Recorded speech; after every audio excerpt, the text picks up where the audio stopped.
بسم الله الرحمن الرحيم. الحمد لله والصلاة والسلام على رسول الله محمد وآله وصحبه ومن اهتدى بهداه. رب اشرح لي صدري ويسر لي أمري واحلل عقدة من لساني يفقه قولي. تفسير سورة الأعراف قيشتنا آتي سويك لآتي سويك إجدا أخواي قولا خطاب وقفتقول لقل نەوەکانی ئادەم پێشتر باسی ئادەم خۆی بوو ئەو جار خوای گەورە باسی نەوەکانی ئادەم دەکا فەرمان و بڕیار بۆ ئێمە دەردەکات دەفەرمێت یا بەنی ئادەمە ئەی نەوەکانی ئادەم. نەوەکانی ئادەم چێن؟ ئەوەن هەرچی مرۆڤە هەرچی بەشەرە. یا بەنی ئادەمە ئەی نەوەکانی ئادەم خودو یعنی بۆ خۆی معنای لۆغەویەکە یعنی وەریگرن، بەڵام لێرە مەبەستی ئەوەیە بیپۆشن زینەتەکم جلوبەرگە جوانەکانتان عیندە لەکن یا لە کاتی کولی مەسجد ئەنجامدانی هەر بەندایەتیەک.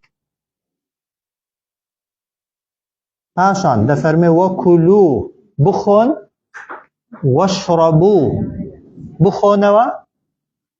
وەلا تسریفو زیادە ڕەوی مەکە. إنه بێگومان خوا لا يحب المسرفين خۆشی ناون ئەوانەی کە زیادە ڕەوی دەکەن لە چیدا؟ لە خواردن، لە خواردنەوە، لە جلوبەرگ پۆشین، تەنانەت لە قسەکردن، لە بێدەنگبوون، لە خەوتن، هەر شتێک تەبەن دەیکەی یعنی وەکو خۆی بیکە زیادە ڕەوی تێدا مەکە. یا بەنی ئادەمە ئەی نەوەکانی ئادەم خودو یعنی وەریگرن یا بیپۆشن لەبەریکەن زینەتەکم یعنی جلوبەرگە جوانەکانتان ئەو جلوبەرگانەی کە خۆتانی پێ جوان دەکەن و یعنی عەیب و عەورەت و ناتەواویەکانتانی پێدا دەپۆشن چ کاتێک؟ عیندە کولی مەسجد لە کاتی ئەنجامدانی هەر عیبادەتێک. جا نوێژە تەوافە گوتمان بتپەرستەکانی مەککە لە کاتی تەوافدا بەڕووتی تەوافیان دەکرد، دەشیان گوت خوا فەرمانی پێکردوین کە بەڕووتی تەواف بکەین، یان گوت جلوبەرگ لەبەرەوەی گوناهمان پێکردووە لە کاتی تەوافدا دای دەنێین کە تەمان تەوافیش عیبادەتە یا عیبادەت نییە؟ عیبادەتە وەکو نوێژە وایە تەنها جیاوازیەکەی لەگەڵ نوێژەدا چییە؟ بۆت هەیە قسە بکەی لە نوێژەدا بۆت نییە قسە بکەی. لەناو مەرجەکانی نوێژی هەموویان پێویستن بۆ تەوافش، تەڵەن پیاو نابێت نێوانی ناوکو ئەژنۆی دیار بێت لە کاتی تەوافشدا و ئافرەتی تەنها تەڵەن دەست و دوومچاوی بۆی هەیە دیار بێت. تەڵەن لەو حاڵەتەیدا تەنانەت ئەوەی دەستکێش و نیقابیشیان پێوەیە داینێن باشە و بەڵام غەیری ئەوێ نابێت هیچ شوێنێکی دیکە دیار بێت بۆ نوێژی شەروایە. پاشان دەفەرمێ وەکولو بخۆن وەشڕەبوو بخۆنەوە بەڵام ولا تسرفوا زیادە ڕەوی مەکە. بخۆن لە شتی حەڵاڵ، بخۆنەوە لە خواردنەوەی حەڵاڵ بەڵام بە زیادە ڕەوی کردن زیادە ڕەوی تێدا مەکەن، سنووری تێدا مەبەزێنن. ئینەهو بێگومان خوا خۆشی ناوێن ئەو کەسانەی زیادە ڕەوی دەکەن. زیادە ڕەوی کردن لە هیچ شتێکیدا لای خوا مەحبوب و خۆشەویست نییە، تەنانەت لە عیبادەتیشدا. حاڵین عیبادەت و خواپەرستیش ئەو سەحابانەی کە لای پێغەمبەر صلی الله علیه وسلم ئەوەی گوتی بڕیارم داوە هەر بە ڕۆژوو موها ڕۆژوو نەشکێنم، پێغەمبەر قبوڵی بوو، فەرمووی ئەمن پێغەمبەریشم بە ڕۆژوش دەبم دەشیشکێنم. ئەوەی کە گوتی بە نمونە شەوانە بەخەبەر دەبم ناخەوم تەنها شەو نوێژ دەکەم، پێغەمبەر فەرمووی ئەمن دەشخەوم شەو نوێژیش دەکەم. ئەوەی گوتی ژن نایەنە، پێغەمبەر فەرمووی من ژنیش دەێنم. دواتر فەرمووی هەر کەسێک لە سونەتی من لادا لە من نییە، کەواتە مامناوەند بوون وەکو پێغەمبەر بوون صلی الله علیه وسلم زەڕورە نەک تێپەڕاندن لە شتی حەڵاڵیشدا. ئەی نەوەکانی ئادەم خودو وەریگرن جێبەجێیکەن بیپۆشن لەبەریکەن زینەت جوانیەکانتان جلە جوانەکانتان کە بەبێ گومانی بۆ نوێژێ خاوێنترین جل پاکترین جل و جوانترین جلیش ئەوەی هەتە لە بەریکەی لە شوێنی خۆیەتی و لە جێگای خۆیەتی و زۆریش باشە لە کاتی هەموو ها مەسجید بۆ خۆی یعنی مزگەوت وایە بەڵام لێرە مەبەستی لە کاتی ئەنجامدانی عیبادەتە جا لە ماڵە عیبادەتەکەی بکەی یا لە مزگەوتێ بیکەی ئەگەر ئینسان بە جلوبەرگی تەبەنی خاوێن هەر واجبە وایە جلوبەرێک بە شێوازێک بێ تەبەن جەستەت داپۆشێ واجبە و ئەگەر جوانیش بێت و ڕازاوەش بێ بێگومان ئەوە چاکتریش بخۆن و بخۆنەوە زیادە ڕەوی مەکەن خی گەورە زیادە ڕەوی کارانی خۆش ناوێ قل پێیان بڵێ ئەی محەممەد صلی الله عليه وسلم من حرم زینة الله من کێیە ئەو کەسەی کە قەدەغە دەکا زینة الله جوانیەکانی خوا کێیە یعنی چێ ئەو حەقەی هەیە چێ ئەو مافەی هەیە قەدەغەکە جوانیەکانی خوا کام جوانیانەی خوا التي ئەوانەی ئەخڕەجە کە خوای گەورە هێناونیەتە دەرێ دروستی کردوون بۆ بەندەکانی والطيبات وأوانشي كباكن من الرزق لخواردن وخواردنوا واضحة يعني هيت كز حقي أوينية جلوبرگه كخوا بو أو درستي كدو إنسان خوي ببرازنتوا لخوي لخلقش حرامكا وهيت خواردن وخوراكي حلالش وباك كخوا حلالي كردو باكي كردو إنسان بوينية نلا خوي حرامكا نلا خلقش حرامكا حلال کردن و حرام کردن ئیشی خوای پەروەردیگارە ئیشی هیچ کەسێکی دیکە نییە چۆن ئەگەر بە نمونە کەسێک بێ بە نمونە عارەق حرامە حەڵاڵی کا گوناهی دەگاتێ یان نا بێگومان گوناهی دەگاتێ ئاویش کە خوا حەڵاڵی کردووە بە نمونە لە خۆ دیا لە خەڵکی حرامی کەی یان ئەو خواردنەوانانەی کە حەڵاڵن ئەو خواردنانەی کە حەڵاڵن ئەو جلوبەرگانەی کە لە ئەسڵدا حەڵاڵن بەڵام تۆ دەی لە خەڵکی حرامیان دەکەی هەمان گوناهت دەگاتێ نابێت نە حەڵاڵ کەی نە حرام کەی بەبێ ئەمری خوای قل پێیان بڵێ من حەڕەمە چێ قەدەغە دەکا یعنی چێ حەقی ئەوەی هەیە قەدەغە بکە زینەت الله زینەت الله یعنی جوانیەکانی خوا جوانیەکان کە لێرە مەبەستی جلوبەرگێکی جوانە کە ئینسان خۆی دادەپۆشێ خۆی پێدا دەپۆشێ ئەلەتی ئەو جلوبەرگانەی ئەخڕەجە لعیبادی کە خوا هێناونیە دەرێ لە زەوی چونکە بۆ هەر جلوبەرگێک بگەڕێەوە لە چی دروست بووە ئەسڵەکەی هیچ جلوبەرگێک لە ئاسمانە نەکەوتۆتە خوارێ وایە هەموو جلوبەرگێک لە شتێک دروست کراوە کە ئەو شتە لە زەوی هاتۆتە دەرێ والطيبات و ئەوەشی کە پاکە لە ڕزق و ڕۆزی نابێ کەس حرامیکە قل دقەتی ئەو ئاەتەیدا نەفەرمێ پێیان بڵێ ئەی محەممەد صلی الله عليه وسلم هي يعني جلوبەرگ و خواردن خوا بۆ چی دروست کردوون لە ئەسڵدا قل پێیان بڵێ هي ئەو جلوبەرگانەی کە ئینسان خۆیان پێدا ڕازێنێتەوە یا ئەو خواردنانەی کە باشن و ئینسان دەیان خوا للذین آمنوا في الحياة الدنيا بۆ ئەو کەسانە دروست کراون کە ئیمانیان هێناوە لە ژیانی دنیادا بەڵام کافرەکانیش تێیدا بوونەتە هاوبەش ها هەموو کافرێک هەموو خەڵکێکی بێباوەڕ لەسەر ڕزقی ئیماندارەکان دەژێ بۆ معلوماتتان خی گەورە لە بەرخاتری ئیماندارەکان و مسلمانەکان ڕزق و ڕۆزی و خۆراک و جلوبەرگی هێناوەتە سەر زەوی جلوبەرگ خەڵاتە و نیعمەتە و دیاری خوای پەروەردیگارە بۆ ئینسانەکان لە ئینسانەکانیشدا بۆ ئیماندارەکان بەڵام خی گەورە لە دنیادا کافرەکانیشی کردوون بە شەریکی ئیمانداران لەو شتە دنیایانەدا بۆ چونکە شتەکان بە نیسبەت قیامەت کەم بایەخن و هەروەها کاتیشن خی گەورە بەشی کافرەکانیشی لێداوە بەشی بێباوڕەکانیشی لێداوە و زۆر جار خەڵکی بێباوڕ و کافر لە ئیمانداری خواردنی زۆرتر و پۆشاکی زۆرتر جوانتریشی دەدرێتێ وازحە بەڵام لە قیامەتی خوا دەفەرمێ خالیسەتەن یوم القیامەتی ئەوانە تایبەتن لە ڕۆژی دوایدا بە ئیمانداران هیچ کافرێک لە قیامەتێ بەرگی لەبەر نییە ها ئیلا ئەگەر لە ناو جەهەنەمێدا پۆشاکی ئاگرینی بۆ دروست بکرێ ئاەتمان هەیە وەکو تعزیب ها وەکو سزا ئاگری بەبەردا بکرێ لە شێوەی جلوبەرگ بۆی پێی بسووتێ لەنا جلوبەرگێک خۆی پێ جوان کات و عەورەتی پێدا پۆشێت و خۆی پێ بادات و خۆی پێ کەشخەکە کافر نیەتی و خواردنیش کافر هەیەی لە قیامەتیان نیەتی خواردنێک نیەتی برسێتی پێ بشکێ ها خواردنێک نییە پێی تێر بێ خواردنێک نییە پێی بەهێز بێ بەڵام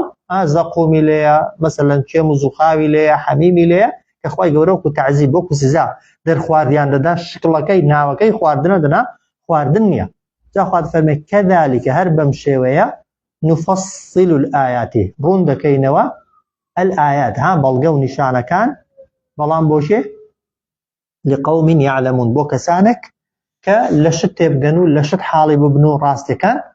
بزانن. قل پێیان بڵێ ئەی محەممەد صلی الله عليه وسلم من حرم کێ قەدەغە دەکا زینەت الله جوانیەکانی خوا یعنی جلوبەرگێک کە خوا دروستی کردووە بۆی مرۆڤ خۆی پێ جوانکە ئەلەتی ئەو جلوبەرگانەی ئەخڕەجە هێناونیە دەرێ خوا لعیبادی بۆ بەندەکانی وەطەیبات وەچێیە یعنی حرام دەکا شتە پاکەکان من الرزقی لە خواردن و خواردنەوەکان بۆ لە ئینسان. قل پێیان بڵێ هي للذين آمنوا في الحياة الدنيا أو نعمتانها نعمة خواردن و جلوبەرگ بۆ ئەو کەسانەیە کە ئیمانیان هێناوە لە ژیانی دنیادا واضحە ئەوە ڕستەیەکە ها بەڵام خالیسەتەن يوم القيامة لە ڕۆژی دواییدا جلوبەرگیش پۆشاکیش و هەروەها کە ئەنواع پۆشاکی تەمان جوان و ڕازاوە و گران بەها و بەقیمەت بۆ ئینسانی ئیماندار و بەهشتی حازر کراوە و خواردنیش تەمان هەرچی خۆراک و خواردنی چاک و باش هەیە خوای گەورە لە قیامەتێ تایبەتی کردووە بە ئیمانداران. كذلك هەر بەم شێوەیە نفصل الآيات ڕوون دەکەینەوە بەڵگە و نیشانەکانمان لقوم يعلمون بۆ کەسانێک کە لە شت تێبگەن و لە شت حاڵی ببن و شت بزانن. واضحە؟ قل پێیان بڵێ ئەی محەممەد صلی الله عليه وسلم إنما بێگومان تەنها و تەنها حرمە قەدەغەی کردووە ڕەبی پەروەردیگاری من چ شتێک الفەواحش ئەوانەی کە کاری قێزەون و ناشرینن. جا کاری قێزەون و ناشرین دوو بەشە ما ظهر منها ئەوەی کە دیارە وما بەطەنە ئەوەشی کە شاراوەیە. قل پێیان بڵێ إنما بێگومان تەنها و تەنها حرمە ڕەبیە قەدەغەی کردووە پەروەردیگاری من الفەواحش هەرچی کاری قێزەون و ناشرینە. جا ما ظهرە ئەو کارە قێزەونە ئەو شتە بێت کە دیارە وما بەطەن یا ئەوەی کە شاراوەیە ئەو جار وەلئیثم هەموو گوناهێک خوا قەدەغەی کردووە هەرچی گوناه بێ گوناه چییە؟ جارێ با بڕۆین وەلبەغی و هەروەها دەستدرێژیکردنە سەر خەڵکی بغەیری الحەق بە بەناڕەوا قەدەغە کراوەکان دیاری کراون لێرە فەواحش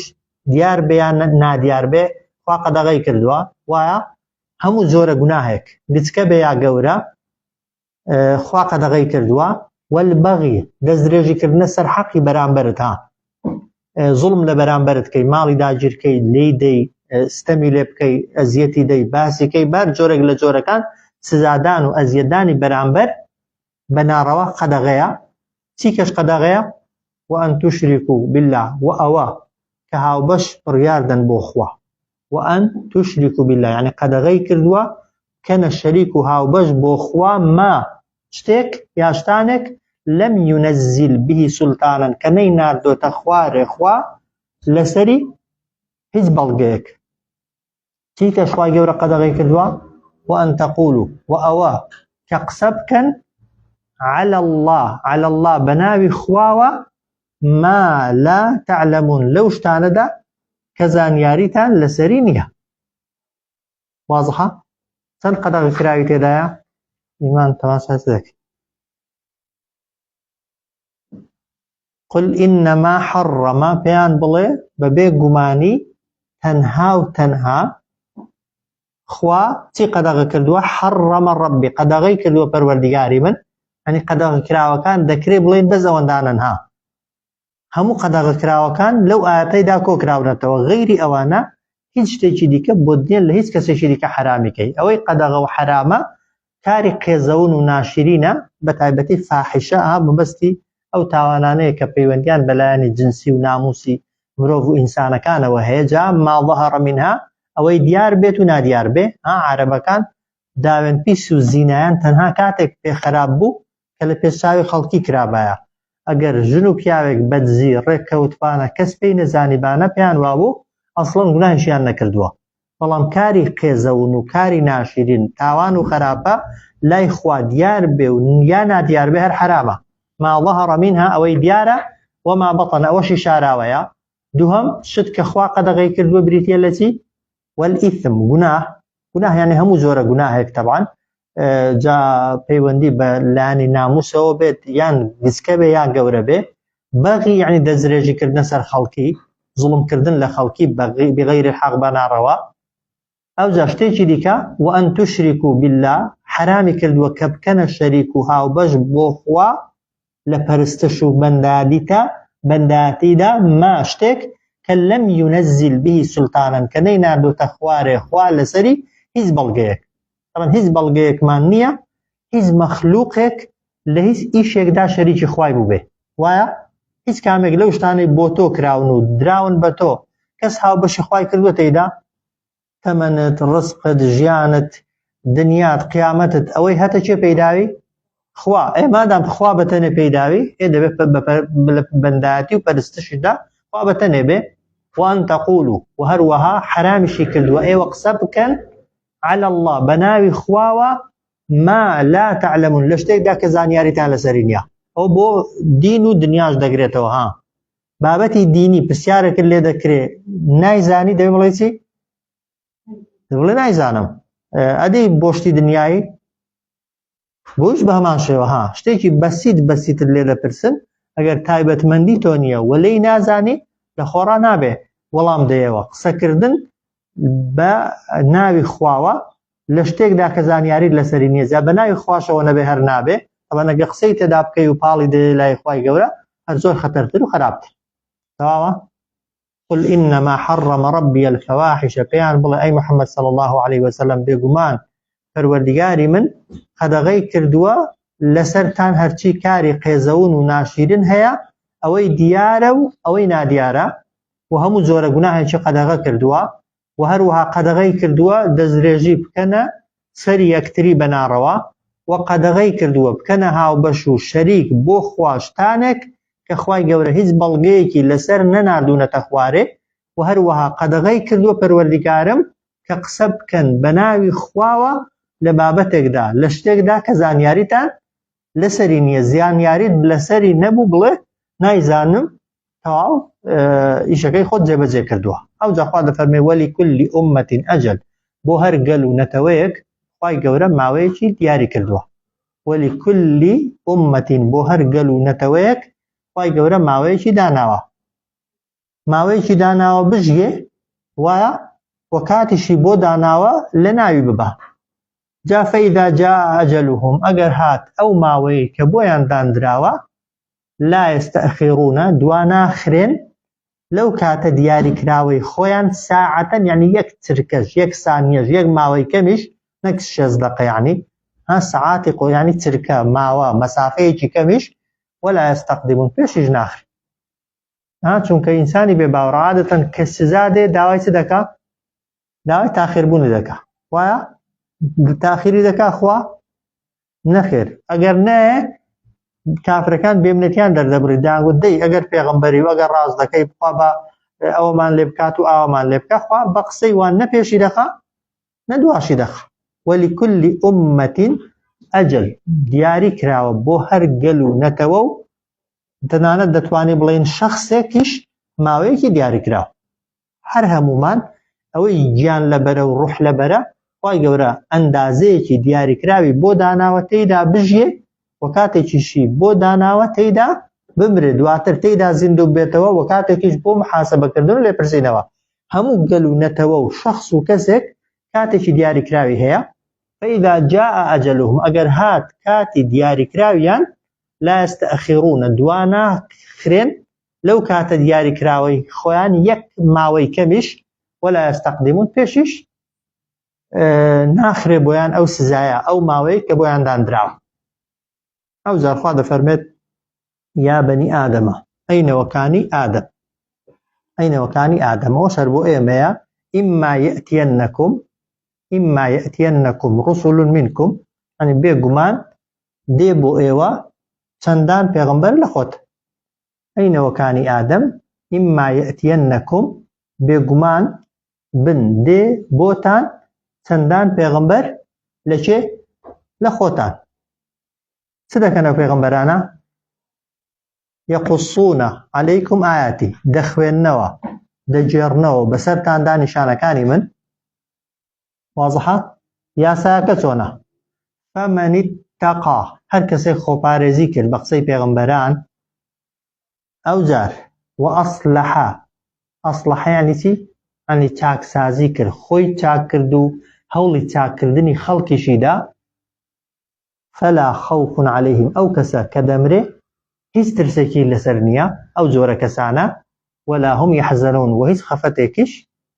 ناخۆن بۆ دنیا کاتێک دنیا بەجێ دێڵن واضحە تەنها دوو شەرت دوو مەرج خوای گەورە دایناوە بۆی کە مردی ترست لەسەر نەبێ لە قەبر و قیامەت و لە دوا ڕۆژ و خەفەتش بۆ دنیا نەخۆی و بۆ کەس و کارت نەخۆی بۆ سەروەت و سامانت نەخۆی کە ئەو دوو مەرجە هەر کەسێک حەزی لێ بێت و ئیرادەی هەبێ دەتوانێت لە خۆیدا بیهێنێتە جێ چونکە مەرجەکان مەرجی یعنی دەستەوەستانکردنین شتێک نین بە ئینسان نەکرێن هەموو کەسێک دەتوانێت بیانکە یا بەنی ئادەمە ئەینەوەکانی ئادەم ئیمما یەئتیەنەکم بە دڵنیاییەوە دێ بۆتان ڕوسولون چەندان پێغەمبەر لە خۆتان یەقوسونە عەلەیکم ئاەتی پێغەمبەران تەنها ئیشیان ئەوەیە بخوێننەوە بەسەرتاندا نیشانەکانی من جا فەمەن اتەقا هەر کەسێک خۆپارێزی کرد خۆپارێزی پەیوەندی بە چیەوە هەیە بەینی خۆت و خوای ها خۆپارێزیت کرد یعنی چی یعنی ئەمرەکانی خوات جێبەجێ کرد و لە قەدەغەکراوەکان ها بەتایبەتی کەبائیرەکان گوناهە گەورەکان دوور کەوتیەوە دەبێ متەقی ئەو مەرجی یەکەم دووهەم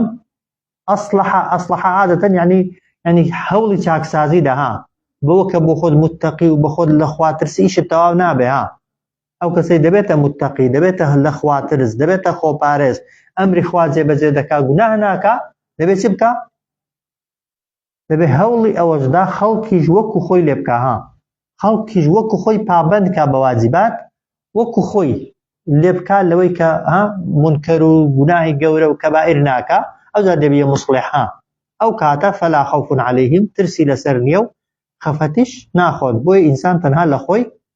پرز نییە بەوەی کە بۆ خۆت باشی ئیشت تەواو نابێ ها زۆر کەس هەیە بۆ خۆی باشە بەڵام هەوڵی باشکردنی خەڵکی نادا ها یەک لە مەرجەکانی کردووە یەک لە شتەکانی کردووە ئینسانی ئیماندار نابێ کەسێکی طبعاً ئەنانی و خۆویست و خۆپەرست بێت تەنانەت بۆ شتی قیامەتیش ها ئەو خێرەی کە بۆ خۆت وەرتگرتووە بۆ خۆت بە چاکی دەزانی دەبێ هەوڵی ئەوەی دەی بیدەیەوە بە خەڵکی دیکەش ئەو جار لەو کەسانە دەبێت کە بەختەوەر دەبێت چونکە پێغەمبەران سەلامی خوایان لێبێ نهاتۆن تەنها بۆ هۆی خۆیان چاکەن پێغەمبەران هەموویان پێشەوەی ببنە پێغەمبەریش هەر چاک بوون واضحە بەڵام هاتوون چاکسازی بکەن بە چاکبوون بەتەنێ ئیشت تەواو نابێت دەبێت چاکساز بێ یا بەنی ئادەم ئەینەوەکانی ئادەم ئیمما یەئتیەنەکم بە دڵنیاییەوە بۆتان دێ ڕوسولون منکم چەندان پێغەمبەر لە خۆتان یەقوسونە عەلەیکم ئایاتی دەخوێننەوە بەسەرتاندا بەڵگە و نیشانەکانی من فەمەن اتەقا و ئەصلحا هەر کەسێک خۆپارێزی کرد و هەوڵی چاکە و چاکەخوازیدا فەلا خوف عەلەیهم ئەوە هیچ ترسێکیان لەسەر نابێ ولا هم يحزنون هیچ خەفەتێکیش ناخۆ ئەوە بەشی یەکەمە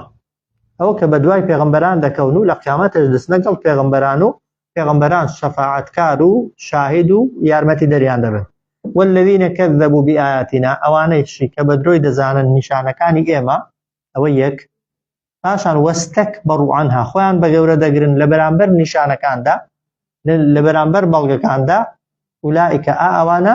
ئەصحاب النار دەبنە هاوڕێی ئاگر ئەوجار هم فيها خالدون ئەوان لەناو ئەو ئاگرەشدا دەمێننەوە بە نەمری و بە هەمیشەی والذین کەذەبوا بآیاتنا ئەوانەی بە درۆیان زانی بەڵگە و نیشانەکانی ئێمە جا بە درۆ زانینەکە بە قسە بێ کابرا بڵێ ڕاز نین یان جاری وایە بە کردار کەسەکە بە زمان نایڵێ بەڵام ئەسڵەن باکی نییە کە ئاەت و فەرموودە باسی قیامەت دەکەن ناکەن حەڵاڵ حەرام ئەسڵەن گوێ بە هیچیان نادا ئەوەش هەر بە درۆ زانینێکی کرداریە و ئەوانەشی کە خۆیان بە گەورە دەگرن لە بەرامبەر ئاەتەکاندا ئولائیکە ئەصحاب النار ئەوانە دەبنە هاوڕێی ئاگر هم فيها خالدون لەناو ئەو ئاگرەشدا دەمێننەوە بە نەمری و بە هەتای ئەو جا دەفەرمێ فەمەن ئەظلەموو کێ لەو کەسە ستەمکارترە فمن أظلم چێستم کارترە ممن لەوەی افترى على الله كذبا هەڵدەبەستێ بە ناوی خواوە درۆ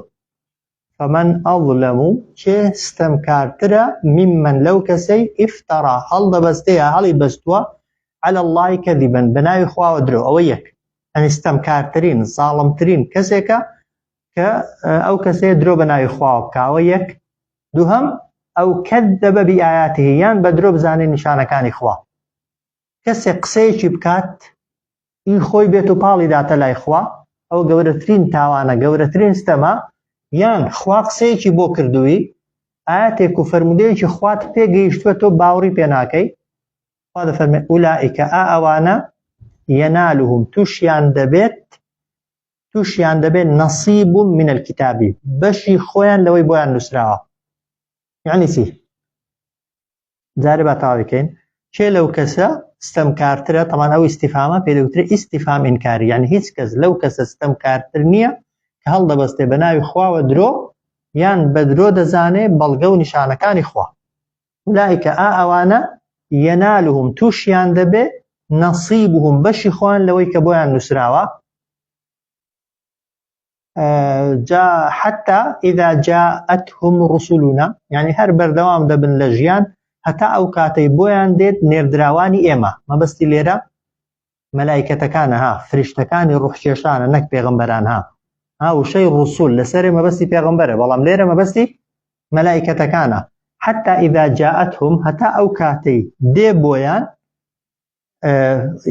ڕوسولنا نێردراوانی ئێمە فریشتەکانی ئێمە بۆچی دێنە لایەن یەتەوەفەونەهم تا بیان مرێنن بۆی دەزانین مەبەستی پێغەمبەران نییە چونکە پێغەمبەران نامرێنن مردن بەدەست پێغەمبەران نییە قالوا فریشتەکان پێیان دەڵێن چی لە کاتی سەرمەرگدا پێشەوەی ڕوحیان دەرچوێنن پێیان دەڵێن ئەینەما کونتم کوان لەکوێن ئەو شتانەی کە ئێوە تەدعونە دەتان پەرستن و هاوارتان دەکردنێ من دونی لا جگە لەخوا هاجە هەر شتێکە کابرا دارێکی پەرستووە بەردێکی پەرستووە قەبرێکی پەرستووە بەنمونە تەنانە ئەگەر پێغەمبەرێکیشی پەرست بێت فریشتەیەکیشی پەرست بێت یان تاغوت و ستەمکارێکیشی پەرست بێت لە کاتی مردندا کەس لەکنن نییە جگە لەکێ لەو فریشتانەی کە ڕوحت دەردێنن و تەنها خوای پەروەردگار دەسەڵاتی وەتوانای هەیە بەسەردا ئەگە خوات پەرست بێ وایە دەکرێت لەو کاتەیدا خوات دەبیر بێت و هاوار کە خوا و خوای گەورەش فریاد دەکەوێت ئەگەر غەیری خوات یعنی پەنا بەخوا ئینسان پەرست بێتی و هاواری کرد بێتێ پێشتر لە کاتی تنگانەدا بیرت دەکەوێتەوە بانگیشی دەکەیە بەڵام کەس جوابت ناداتەوە کەسیش بەلاتدا نایە قالوا فریشتەکان دەڵێن ئەینە کوان ما ئەو شتانەی کنتم ئێوە تەدعون دەتان پەرستن هاوارتان دەکردنێ من دونی لا جگە لەخوا دەڵێن چی قالوا گوتیان یا دەڵێن ضلوا عنا ون بوون لێمان ون بوون لێمان لە پێشچاومان نەمان ئەو جار وەشەهیدوو دەبنە شاهید على ئەنفوسیهم لەسەر خۆیان چ شاهیدێک دەدەن لەسەر خۆیان كأنهم کە بەبێ گومانی ئەوان كانوا كافرين لە دنیادا دەبێ باوەڕ بۆن هەر لەوێ اعتراف دەکەن هەر پێشەوەی ڕوحیان دەرچێ و بمرن اعتراف بە کافریەتی خۆیان دەکەن بۆیە لە قیامەتە هیچ گلەیەکیان نییە و ناتوانن هیچ گلەیەکیش بکەن چونکە دەزانن هۆکاری بەدبەختی و نکبەتی و ناڕەحەتی و ناخۆشی خۆیانن نەک کەسێکی دیکە وازحە سەیریکەنەوە فەمەن ئەظلەم چێ ستەمکارترە یعنی کەس ستەمکارتر نییە تەمان مەفهومەکەی ئاوایە ممن لەو کەسەی یا لەو کەسانەی کە افترى على الله كذبا کە هەڵی بەستووە بە ناوی خواوە درۆ ئەوە یەک ئەو كذب بآياته یان بە درۆی زانیوە نیشانەکانی خوا ئولائیکە ئەوانە ينالهم يعني پێیان دەگا پێیان دەدرێ نصیبهم من الكتاب بەشێک لەوەی کە بۆیان نووسراوە جا ئەوە دوو تەفسیری هەنا هەندێک دەفەرمون مەبەستی شتە دنیایەکانە یعنی هەرچی لە دنیادا بۆی نووسرا بێت لە ڕزق و لە خۆشی و لە تەمەن و لە کات و پێشەوەی بمرێ خوای گەورە هەموو شتەکانی پێدەدا طبعاً کەس نامرێ هەتا ڕستی خۆی نەخوا وایە کەس نامرێت تا هەموو قەدەرەکانی خۆی وەرنەگرێ ئەو دەگونجێ مەبەستی ئەوە بێ ئەوانە چاک بێ یا خەراب بێ ها تەنانەت ئەوانەشی بە ناوی خواوە درۆیان کردووە ئەوانەی ئاەتی خوای گەورەشیان بە درۆ زانیوە خواچی بۆ نووسیبن لە دنیادا لە چاک لە خراپ ها لە خۆشی یا لە ناخۆشی لە خواردن لە خواردنەوە لە هەر شتێکی دنیایی دەست ئەوە بەشێکیان ئەوە تەفسیرێکیان ها تەفسیرێکی دیکەیان ئەوەیە دەفەرمون مەبەستی قیامەتە ئولائیکە ینالهم ئەوانە پێیان دەگەیەندرێتەوە لە دوای مردن نەصیبهم من الکتاب ئەوەی بۆیان نووسراوە لە کردەوەکانی خۆیان لەوەی کە ئەنجامیان داوە کە بەڵام ئەوەی یەکەمیان دقیقترە طبعا دەنا هەردوو تەفسیرەکەی هەیە ئەگەر بۆ دنیاە بێ دەبێ بڵێن ئەوانە وەری دەگرن و پێیان دەدرێ بەشی خۆیان لەوەی کە بۆیان نووسراوە ئەگەر مەبەستی قیامەت بێ دەبێ بڵێن ئەوانە پێیان دەدرێتەوە پاداشتی هەموو ئەو کار و کردوانەی کە کردویانە و ئەو بەڵێنانەی کە پێیان دراون جا چاکەی کردوێ بەڵێنی چت پێ دراوە بەهەشت پێی دەگەی ئەگەر کەسەکەش خراپەی کردبێ بەڵێنی چی پێدراوە دۆزەخ شوێنەکەی خۆی وەردەگری وازەحە گرنگ دەکرێ بڵێن ئەوانە پێیان دەگا وەری دەگرنەوە بەشی دیاریکراوی خۆیان لەوەی کە بۆیان نووسراوە دنیایش و قیامەتیش واضحة حتى إذا جاءتهم يعني لجيان بردوام دبل حتى إذا يعني بردوام أو شتاني بوان نسراوة دي يعني وريدة تمنا رزقا خوشيا بختوريا اشتي دنيايان بردوام بودي تاسكاتك حتى إذا جاءتهم رسولنا حتى أو كاتي ديت لان نردراواني إيما بوشي دين يتوفونهم بوي بيان مرينن بس بيش أوي بيان مرينن قالوا ملائكة كان دلين أين كوان ما كنتم أو شتاني إيوا تدعون دتان پرستن و هاوارتان دەکردنێ من دونی لا جگەل ئەخوا طبعا لەوێ مەجالی خۆدزینەوە و درۆکردن و طبعا درۆش نەپێیان دەکرێ و ئەنەگە بشیکەن لەیان قبول دەکرێ قالوا دەڵێن ضلوا عنا ون بوون لێمان ئەوەی دەمان پەرستن جا ئەگەر زیندوش بێ دیان تەنانەت ئەو کەسەکە پەرستوێتی ئەگەر لەسەر سەریشی بێ طبعا خۆی دەسەڵاتێکی نییە وایە کەسەکە لە ناڕەحاتی و ناخۆشیەکانی سەرەمەرگدایە لسر سرشي راوسا بأقايلين ها قالوا ضلوا عنا ضلن ونبن ليمان أبزر وشهدوا على أنفسهم شاهدي ددن لسر خويا كأنهم كانوا كافرين كأوان ببيقماني لدنيا دا لبي باوران بون صلى الله على سيدنا محمد وعلى آله وصحبه